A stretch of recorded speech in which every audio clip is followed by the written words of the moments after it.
essa manhã de sexta-feira, e nessa oportunidade tenho a honra de conversar com um goiano, casado com Ana Carolina Marçal há mais de 13 anos, pai de 4 filhos e escritor de mais de 25 livros, bacharel em Direito, cursou MBA em Gestão Empresarial, especialista em Recursos Humanos e cursou Teologia.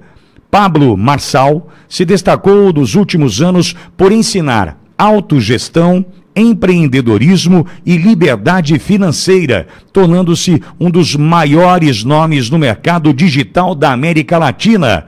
Lançou oficialmente sua carreira política pelo Partido Republicano da Ordem Social, o PROS, em palestra realizada em Brasília para 5.000 pessoas no mês de março. No dia 1º de maio, comunicou sua pré-candidatura à presidência do Brasil para mais de 45.000 pessoas, presencial e online, no evento Destravar da Nação, com o discurso contra a polarização do país, que, no entender dele, nunca colocará o povo brasileiro no verdadeiro governo. Cerca de 367.000 pessoas visualizaram o vídeo do evento publicado no YouTube.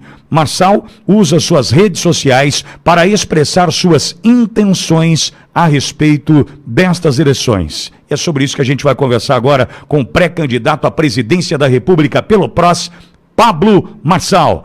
Marçal, bom dia, querido. Seja bem-vindo à Jovem Pan News Bauru. Muito obrigado por aceitar o nosso convite. Bom dia, Jovem Pan. Bom dia a todo Bauru, todos os web espectadores, os ouvintes da Jovem Pan. Bom dia a você, Lucas. Obrigado pela oportunidade de estar aqui mostrando que o Brasil tem jeito, que nós temos jeito. Marçal, você está me vendo aí, meu nome é Alexandre, o Lucas está conectado aí no Zoom do Lucas, me perdoe. Está seu nome na tela aqui. O meu é Alexandre, fica tranquilo, estamos em casa. Bom dia, Alexandre. Boa, Marçal, e deixa eu te contar um negócio, a gente está falando para um Brasil de audiência, se eu der uma passadinha agora rápida ali pelo YouTube, só para você ter uma ideia, a gente está falando de norte a sul do Brasil agora, com quase 3.000 pessoas ali conectadas, tem pessoas do Rio de Janeiro, tem pessoas aqui de Bauru, é claro, sempre conosco, mas tem amigos de Minas Gerais, tem muita gente acompanhando a gente por ali, gente no Pará, Ceará, também no Pernambuco, tem participação, por exemplo, Carlson está em Manaus agora, tem o Diego está em Nova Jersey, nos Estados Unidos, acompanhando, tem a Luana em Fortaleza, no Ceará, JM no Rio de Janeiro, participando com a gente, o Celso também participando por aqui, direto de Bauru, tem muitas participações aqui através do nosso canal do YouTube de pessoas do Brasil inteiro. Estou te contextualizando isso para você saber que está conversando com uma população desse Brasilzão, viu, Marçal? Eu acabei de abrir aqui, estou acompanhando e estamos juntos. Legal, é muito bom te ouvir. Marçal, o que te traz para a vida pública, o que te traz para disputar uma eleição para a presidência deste Brasil? Olha, em primeiro lugar, eu vejo que 60% dos brasileiros não querem nem Lula nem Bolsonaro. Então essa já é uma grande oportunidade, né, de alguém com coragem, um homem ou uma mulher, se levantar para levar a nação para o próximo nível. Nós já conhecemos o modus operandi dos dois, e o modus operandi mostra que um quer voltar no passado e o outro quer ficar do jeito que está hoje. Então a gente precisa de ter alguém que leve o Brasil para o próximo nível. E eu não estou entrando na política, eu já sou político da área privada, gerando emprego, gerando renda, pagando milhões de reais em impostos, destravando gente, né? Não tenho só milhões de seguidores no Instagram e no YouTube, mas sou assistido em todas as plataformas e ouvido em podcast por mais de 10 milhões de pessoas por mês. O que eu falo com isso? Marçal, e qual é esse outro nível? O que você entende esse outro nível que a gente precisa levar ou elevar o Brasil? Você olha para o Brasil, você vê que tem um chamado. Você pergunta para os 214 milhões de brasileiros, pouquíssimos conseguem responder qual que é o chamado do Brasil. Como assim chamado? Quando alguém fez o Brasil, né, que é o criador, ele colocou pistas do chamado do Brasil, de ser um celeiro para o mundo, um luzeiro para as nações. E, de fato, pela riqueza depositada no nosso solo, pela riqueza depositada aqui nessa terra, né, aqui é uma terra que emana leite e mel, mas a mentalidade nossa, ela é afetada, né, por colonização, por escravatura, e agora a escravatura e a colonização mudou de nome, ela é ideológica. Então o Brasil está adoecido com esse negócio de esquerda e de direita, e a gente vai apontar o Brasil para o alto. O que é o chamado? Nós somos a nação mais próspera da Terra. Só tem uma coisa que impede a gente assumir essa liderança nos próximos 10 anos. A mentalidade que foi configurada, a mentalidade que foi patrocinada por politiqueiros, né, por pessoas que não querem ver o Brasil rico. Eu quero um Brasil rico. Eu quero que as pessoas tenham liberdade para não precisar do governo. Eu quero, e desde o dia 1º de maio a gente lançou um movimento que independe de ganhar ou não a eleição, nós vamos continuar com esse movimento que ele não para de crescer, chama-se governalismo. E o que é o governalismo? É quando a pessoa ela começa a governar e acaba com a dependência que ela tem do Estado. Ela acaba com a dependência que ela tem de qualquer movimento que ingessa a vida dela, né? Ela começa no autogoverno, que é governando a si mesma, depois ela parte para o governo da sua casa, governo dos seus negócios, das comunidades onde a pessoa está inserida. E o governalismo ele é completamente diferente do sistema capitalista e do sistema socialista ou comunista, que para mim é a mesma coisa. No sistema socialista, comunista, tem vaga para todo mundo, mas ninguém quer, a coisa mais incrível. Para você ser admitido no sistema comunista, você não precisa ter bens nenhum, é um dos indicativos. Você não pode ter nada, você não criar nenhum tipo de resistência. Segunda coisa, você tem que aceitar dentro de você que você é igual a todo mundo. Essa aí é uma outra mentira contada há milênios. Nós não somos iguais. Nós somos completamente diferentes, porque se a gente fosse igual, todo mundo suportava uns aos outros. O fato da gente não suportar é que a gente está obrigando uns aos outros a acharem que é igual um ao outro. Isso não existe. Então tem que ter harmonia nas diferenças, tem que ter harmonia na desigualdade. Então nós não somos nem de esquerda, nem de direita, e a gente é do alto porque a gente não quer ser melhor que os outros, mas a gente aceita essas loucuras dessas pessoas que têm adoecido esse país. Marcelo, e só para terminar a resposta, o capitalismo é um lugar que todo mundo quer, mas não tem vaga para todo mundo.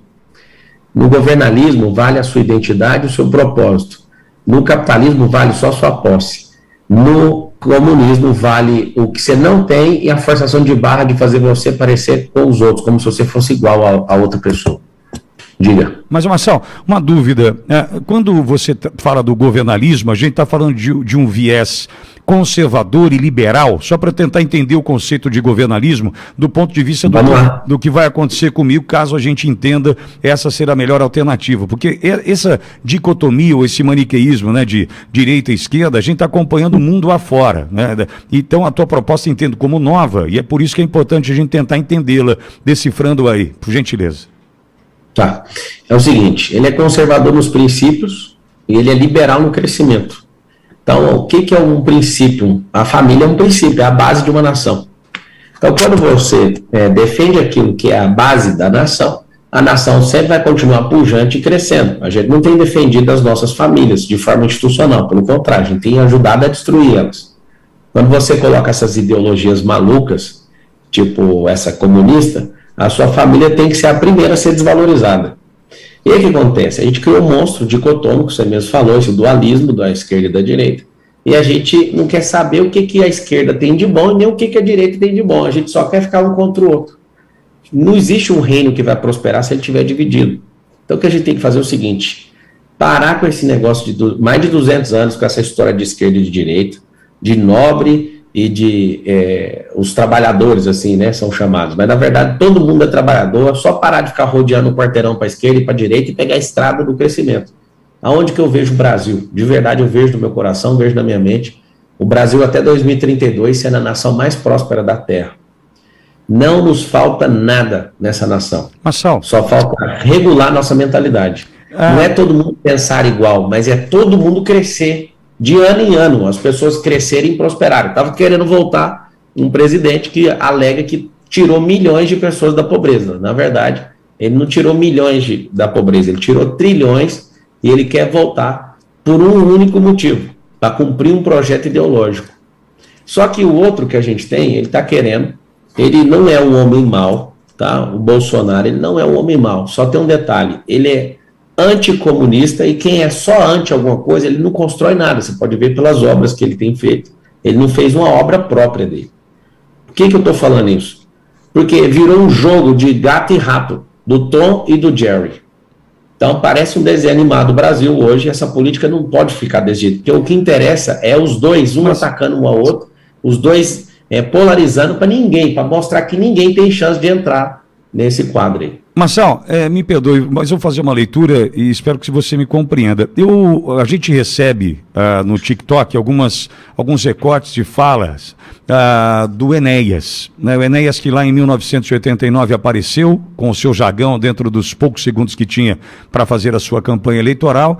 Entretanto, sim, em programas de televisão, desde o Roda Viva, Programa Livre, ainda no SBT ali do Serginho Groisman, enfim, por onde ele passou, o Enéas trouxe um discurso que hoje, veja, 30 anos depois, a gente assiste e entende que seria realmente o melhor para nós, né, numa discussão dessa pauta conservadora, liberal, começando tudo pela educação. Enfim, o Enéas tinha esse discurso lá atrás, entretanto, não foi compreendido, é a sensação que eu tenho. E se estivesse vivo hoje, teria uma legião de fãs pela forma clara, transparente, né, e como colocava suas ideias. Você entende que é uma semente que você está plantando? Você entende que ela é uma semente de germinação imediata? Olha, se o Enéas fosse presidente, eu me encarreguei a estudar, estou estudando todos os ex-presidentes. O único presidente que não tem um livro para estudar é o Bolsonaro. Até o Lula, que é analfabeto, escreveram um livro para ele lá. Alguém escreveu para ele, né, Marcelo? Porque ele não sabe escrever. Faz o óculos. Mas eu estou lendo, estudando, modelando, inclusive todos os ex-presidentes do Brasil. Eu não fico com esse rótulo de eu não concordo com isso. Quem deixa de concordar com a pessoa, por tudo que ela faz, deixa de aprender coisas preciosas. Então tem coisas preciosas até nos vagabundos, dá para aprender.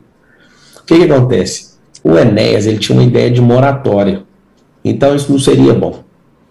O Lula também tinha essa mesma ideia, né, de fechar o Brasil e não pagar dívida e não servir ninguém e sair da corrida mundial de balanças comerciais, que é o PIB, né, o Produto Interno Bruto, que são os gastos internos, o consumo interno, os gastos governamentais, importação menos exportação, essa é a fórmula do PIB. Então, assim, o brasileiro, ele gosta, né, de ficar assim, a gente perdeu o Enéas depois que ele morreu. Se ele tivesse até hoje, ele ia ser caricato e todo mundo ia ficar ia tratar ele do mesmo jeito. Todo mundo viu a oportunidade do Eduardo Campos, né? O Eduardo Campos chegou a marcar 40 pontos numa pesquisa, acabou aquele acidente aéreo dele lá, né, no jato dele, ele acabou saindo aí da corrida eleitoral. A gente gosta de querer eleger os outros depois que eles morrem. Mas, sem dúvida nenhuma, o Enéas era um brasileiro legítimo, um nacionalista, mas depois que a gente entrou nessa corrida global, a gente não existe a possibilidade da gente se fechar. Então, isso capaz que atrapalharia um pouco essa ideia do Enéas. Gosto muito de muitas ideias dele, e também é injusto comparar o Enéas daquela época com o Enéas de hoje, né, com a política de hoje. Com certeza ele já teria reformado muitas ideias em relação ao hoje, porque jamais funcionaria as ideias dele nos dias de hoje. Mas a minha pergunta vai no seguinte sentido: o que você propõe com o governalismo? Você entende que é uma semente que pode germinar agora, ou é aquela ideia de que a gente olhar ali no futuro? O Marçal falava disso lá em 2022. Você entende que é uma semente que pode trazer frutos rapidamente? É o seguinte, eu não estou plantando uma coisa para testar, eu já aplico isso. Eu aplico isso na minha casa e milhões de pessoas já vivem isso. Eu falo para pessoas que não têm emprego, vai ter um emprego, vai gerar renda. A pessoa que está no emprego, eu falo, vai empreender. A pessoa que está empreendendo, eu falo, vai abrir mais empresas. O cara que aprendeu equity, eu falo para ele, vai investir. E o cara que já investiu, eu falo, para de empreender agora, passa esse bastão para outras pessoas. A gente já exerce isso. O governalismo é um governo do alto, é um governo de tolerância. Ele não está sendo testado, não. Eu só lancei para vocês que estão de fora desse movimento, para vocês aprenderem sobre isso, mas isso já está sendo exercido. Eu não tenho ego de falar se vai ser exercido na presidência ou não. Ele já está acontecendo. Então, isso já é uma realidade, o governalismo. Ele já foi testado e já foi aprovado. Quem estiver assistindo a live aí, que é governalista, escreve aí para todo mundo ver. Escreve assim, eu sou governalista. Eu estou acompanhando os comentários. Vocês que são bolsonaristas, sejam bem-vindos. Vocês que são lulistas, sejam bem-vindos. Antes de vocês serem alguma coisa, vocês são brasileiros. E ao invés de gastar a energia de vocês xingando, vocês poderiam ouvir pelo menos a possibilidade que o Brasil tem, e vocês poderiam muito bem ter uma postura nobre e elegante com as pessoas que estão se doando para defender a nação, por mais que vocês não gostem. Mas é o momento que a gente vive de um esgarçamento, inclusive social ruim, nas redes sociais, né, as pessoas perdendo seus limites, enfim. Mas uma pergunta para você. Nós vivemos um momento, demos agora a notícia ainda com relação ao deputado Daniel Silveira, está tentando desbloquear uma das suas contas para poder trabalhar. E fica nítido que tem um poder invadindo, né, passando de algum limite, né, inclusive da razão e prudencial, que é o poder judiciário e tudo que a gente vem acompanhando dali. Né, partindo dali, em recados que são enviados através de bodes expiatórios, eu concluo dessa forma, inclusive para tentar nos amedrontar aqui embaixo, né, no degrau aqui de baixo, a gente já percebeu que tudo que está acontecendo, da forma como está acontecendo, são recados enviados, né, através de alguns poucos, né, que estão presos, estão desmonetizados, que estão longe da possibilidade de trabalhar, de ver suas famílias, enfim. Como lidar com isso, de uma eventual vitória de Pablo Marçal, como reconstituir, né, a relação não subserviente, mas sim harmoniosa entre os poderes, lembrando que passamos por um legislativo que hoje está de joelhos para um poder judiciário diante de interesses que passam longe dos republicanos, Marçal. Olha, quando você provoca uma mola, é igual o Arthur Duval fez isso, a Dilma fez isso, o Collor fez isso. Pessoas quando provocam uma mola de um sistema, esse sistema vai armando energia contra ele, e esse sistema vai jogar essas pessoas para o lado de fora. Estou falando para vocês, quando você é anti alguma coisa, você está promovendo aquilo e fazendo aquilo criar energia contra você. Eu queria só comentar aqui, antes de terminar a resposta, a quantidade de pessoas escrevendo, eu sou governalista aí, tem gente falando que é robô, né? Tem robôs aí. Não, é porque a onda do governalismo, ela está chegando e vocês vão ficar assustados. Olha, então deixa eu te fazer outro parênteses, Gonçalo. Diariamente, muita gente escreve o seu nome ali no chat do YouTube, inclusive pedindo para que nós ouvíssemos, né? Então, ouvisse você, aliás. Então, muita gente diariamente também ali manifesta em favor do teu nome, viu? É importante a gente registrar. É o seguinte, o que aconteceu com o Silveira, ele plantou, né, eu acredito que foi, eu enquanto jurista por formação, eu acredito que foi um pouco exagerada a condenação dele, a quantidade de pena, eu achei exagerado, né, não faz sentido aquela quantidade, mas se você só respeita os poderes, você vai ter um pouco de harmonia, mas se você promove os poderes, aí você vai ter paz. Harmonia e paz são duas coisas diferentes. Agora, é um fato que todo brasileiro tem que desejar no seu coração. Daqui para 2030, nós precisamos de uma nova Constituinte. Isso é um fato. Por quê? As pessoas, os cidadãos, eles não se encarregam de saber para que serve o Supremo Tribunal Federal. O Supremo, ele é um defensor da Constituição. A Constituição está inflacionada. Ela tem 400... só para você ter uma noção, uma comparação básica.